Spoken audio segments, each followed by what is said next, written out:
In front of them, the mountain range towered and attracted their gaze, making it impossible to ignore. I've never seen mountains like this.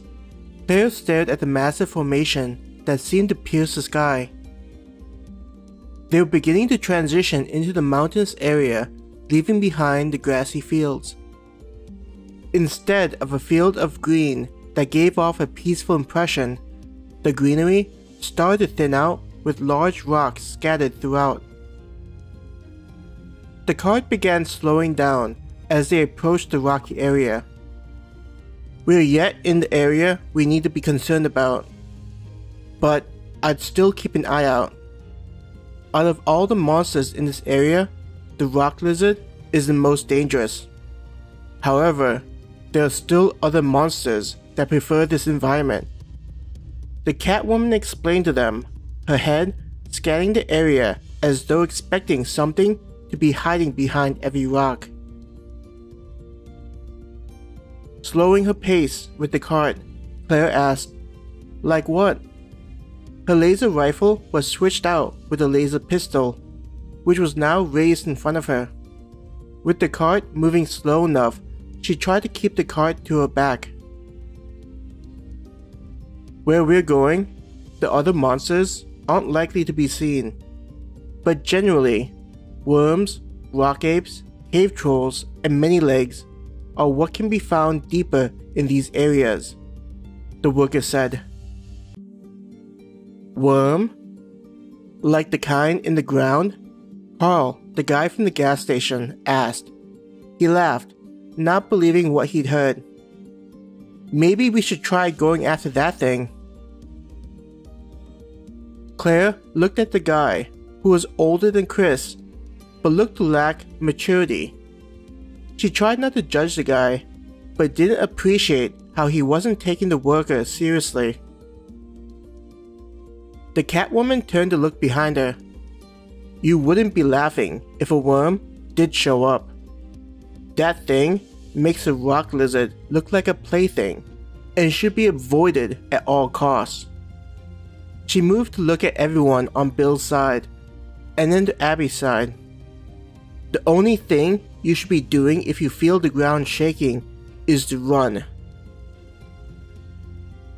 Hearing the fear and anger in her voice, the adventurers in the cart quieted down.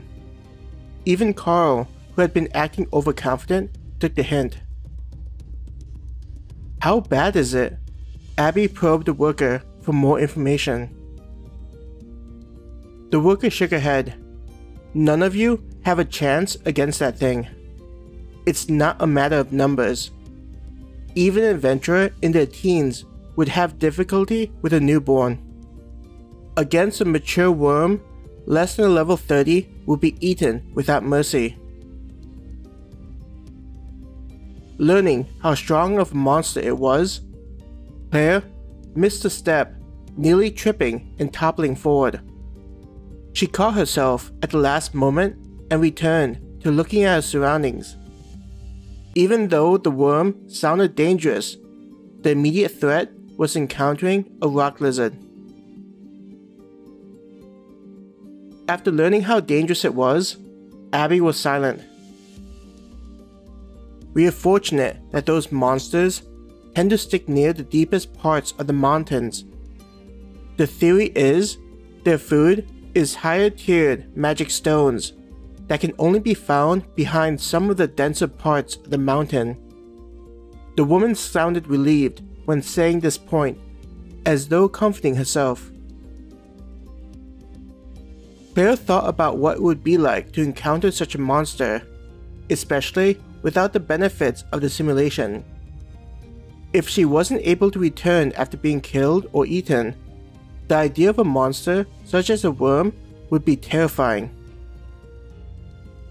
Thinking of the worms, compared to the common ground worms outside the simulation, Claire wondered what benefits the monster provided to the ecosystem. From what she remembered, worms in the real world provide nutrients, aerate the soil, and numerous other benefits to greenery. With what Melody and Darlena had mentioned about the unexpected creatures that appeared with the modified humans, Claire wondered if a creature like a worm inside the simulation could appear in the real world. They had mentioned how the energy was having effect with bringing in new creatures, so it could be a possibility. Claire shuddered at the thought. Melody did assure us that the underground city could withstand any external threats, so at least we have that going for us. She couldn't help but grin.